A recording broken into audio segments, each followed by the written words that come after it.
no solamente con la experiencia, sino con la autoridad para poder hablar no solamente de cómo se manejaba el Congreso en el momento que él era oficial mayor, sino cómo debería administrarse un Congreso que sea digno, pues, de ser llamado la primera institución del Estado y el lugar donde todos nos sentimos representados. Señor Delgado Guembes, por favor, refiéranos primero usted qué opinión le trae lo último que se ha descubierto en el Congreso de la República respecto de una presunta red de prostitución.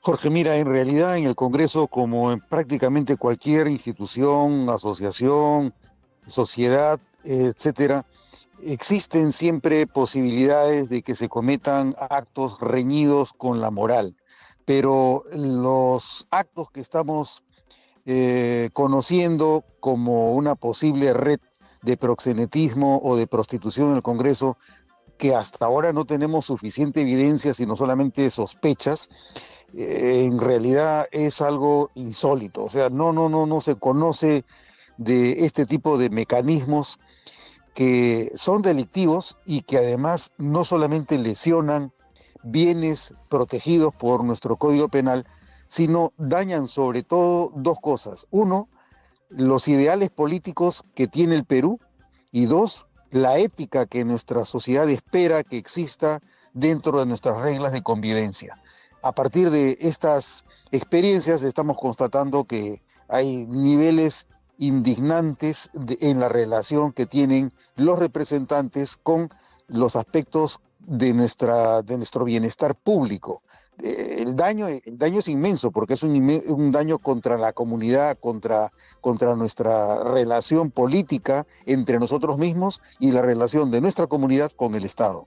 Claro, doctor Delgado Guembes, cuando ya la ciudadanía había atravesado Comepollo, robacables, lavapiés, mochasueldos, tenía que ver directamente con la actividad del congresista, muchas veces con su personal. Por supuesto que hubo también un congresista en esta gestión que ha sido denunciado y sentenciado por violación, ¿no? a una trabajadora a la cual habría inducido a tomar licor en las oficinas del Congreso. Pero, digamos, instalar una red de señoritas dentro del Congreso de la República supone algo más que el hecho que una persona, y nos referimos al señor Jorge Torres, haya podido tener el poder para ir colocando personas en algunas áreas para poder, digamos, tener la posibilidad de algunos intercambios. Pero esto no supone que se han violado los filtros o que por lo menos han habido personas que se han hecho la vista gorda a la hora de ingresar este personal y en general podría haber participación de personas de más nivel que Jorge Torres, con lo cual sería muy complicado de entenderse toda esta red y de conocer participación, por ejemplo, de congresistas en ella. Jorge, mira, el problema que tú mencionas es un problema que trasciende el rol que pueda tener un funcionario desde la Oficina Legal y Constitucional del Congreso. ¿Por qué? Porque la designación de este señor, que ha sido designado, luego fue removido, luego fue vuelto a contratar y nombrar, obviamente eso ha ocurrido en razón a que ha habido algún tipo de preferencia de quienes administran la mesa directiva. Pero el gran problema no es la designación solamente del señor Torres Arabia, sino la estructura que se está armando con miras al copamiento político de toda la organización parlamentaria. Esto quiere decir que en ausencia del estatuto del servicio parlamentario no existen estándares, requisitos, bases para poder definir quién puede tener línea de carrera y quién no. La suspensión del estatuto del servicio parlamentario a partir del año 2018 con la presidencia del señor Luis Galarreta es la que permite que en particular durante este último año quienes están en la mesa directiva hayan tomado decisiones que consisten en remover a personal que tiene una línea de carrera basada en la meritocracia o basada en la mejor experiencia o el conocimiento adquirido a través de los años, para reemplazarlo por gente de la absoluta confianza. Entonces, de lo que se trata es de una estrategia cuya finalidad última es la de contar con personal de confianza de los partidos que actualmente están en la mesa directiva, con miras al mantenimiento de esa red de personas que luego van a servir en el Congreso unicameral, a lo que se debe sumar algún tipo de mecanismos como, por ejemplo, la contratación de nuevas personas de manera indiscriminada, porque hay requerimientos que señalan no solamente los puestos de las direcciones generales o de oficialía mayor, sino las jefaturas de oficina, las jefaturas de departamento, las jefaturas de área, las jefaturas de unidad, hasta de grupos funcionales. Las personas que están a cargo de un puesto de funcionario o de jefe son las que formulan los requerimientos de personal, pero cuando tú tienes a una persona que ha llegado a ese puesto sin reunir las condiciones, las competencias, las habilidades, la experiencia para ocupar esos puestos y pones simplemente a una persona que es de tu confianza, política, familiar o de amistad, obviamente tú estás permitiendo que la institucionalidad en el Estado se resquebraje, se quebrante, se deteriore y obviamente se distorsione, que es lo que estamos viendo. El señor Torres Arabia aparentemente ha recibido indicaciones de designar a tal persona o ha sido una cosa de su libre albedrío, una de dos, pero a la vez estas designaciones son avaladas por quienes firman las resoluciones con esos nombramientos. Es decir, si el oficial mayor es quien tiene que designar a Torres Arabia, no lo hace porque le sea simpático al oficial mayor, sino porque recibe instrucciones para designarlo por razones de confianza de alguien de la mesa directiva, y por lo tanto la responsabilidad por los actos del señor Torres Arabia no se agotan en él mismo, sino en toda la red de firmas y de resoluciones que tienen que ser firmadas para que se mantenga esa estrategia que está orientada al mantenimiento del poder, copar el poder con funcionarios que sean de la confianza política de quienes están en la mesa directiva. Esa es la realidad que yo percibo, Jorge. Claro. Ahora, doctor Delgado Guembes, cuando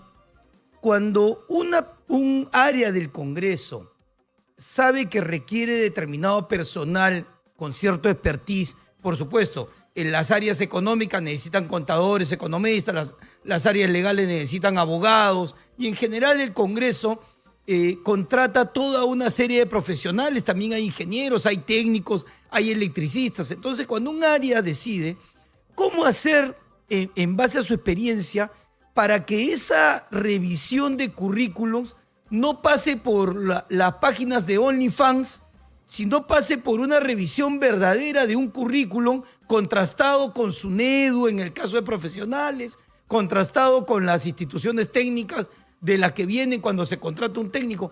¿Cómo mejorar ese procedimiento en el área de recursos humanos?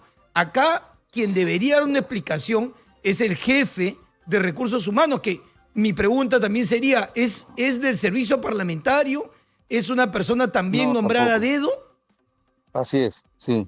Mira, en realidad yo no creo que ese sea un problema de recursos humanos, porque sería minimizar la magnitud del problema, Jorge. Me parece que, mira, si tú dices que la base para ingresar a un puesto en el Congreso es simplemente tener un título, estamos mal. ¿Sabes por qué?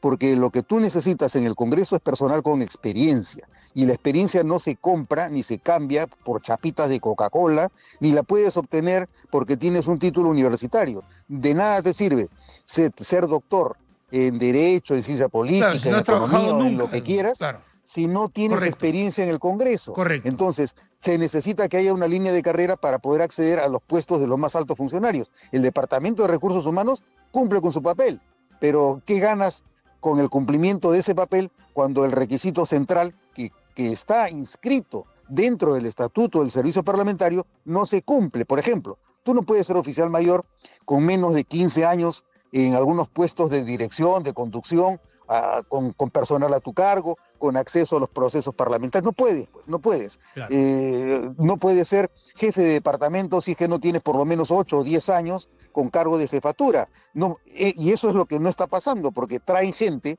que puede haber tenido experiencia en cualquier otra rama del Estado, Pero pero no no en la tiene experiencia en el parlamentaria. Parlamento. Correcto. Exactamente. Entonces, el problema está, para mí, en la pepa, que es el estatuto. Pero el estatuto, a su vez, ahora pretende ser remozado para acondicionarlo y para facilitar designaciones y nombramientos.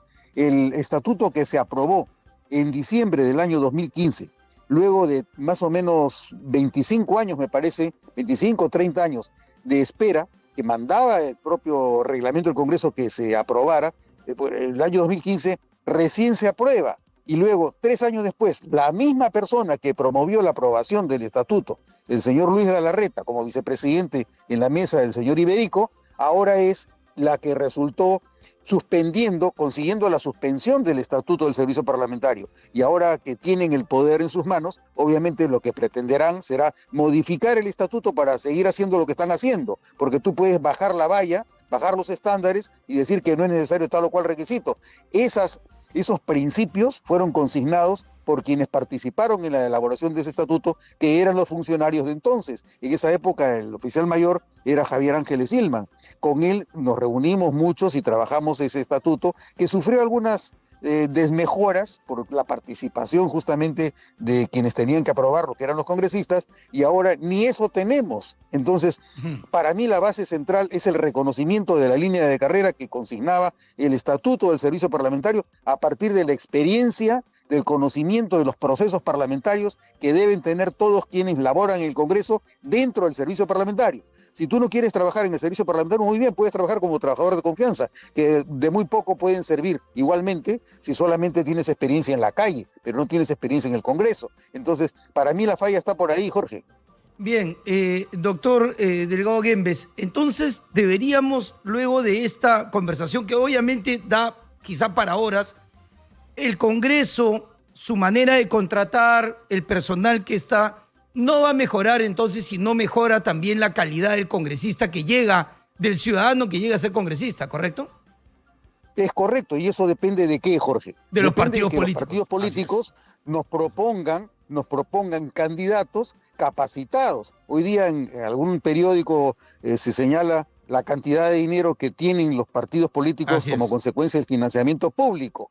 Y la pregunta es, ¿qué están haciendo los partidos políticos hoy, mientras que deberían estar capacitando a sus militantes para eliminar la brecha, o por lo menos disminuir la brecha que actualmente tenemos entre la incompetencia y la competencia en materia de gestión parlamentaria, para eliminar esa brecha y por lo menos mejorar la calidad, la esperanza de mejorar la calidad de nuestra vida política? Ese es el principal problema. Los partidos políticos no están haciendo lo suficiente para la capacitación adecuada de sus militantes, de manera que se cumpla el perfil del puesto representativo dentro del Congreso. Mientras que eso no ocurra, seguiremos repitiendo los mismos errores. Por eso es que es trascendental, Jorge. Es trascendental que los medios de comunicación, así como hoy se preocupan de ver qué es lo que ocurre en el Congreso, se preocupen también de ver qué es lo que está pasando en los partidos políticos, que están recibiendo dinero del Estado para capacitar a sus militantes y no lo están haciendo. Ahí hay una falla grave,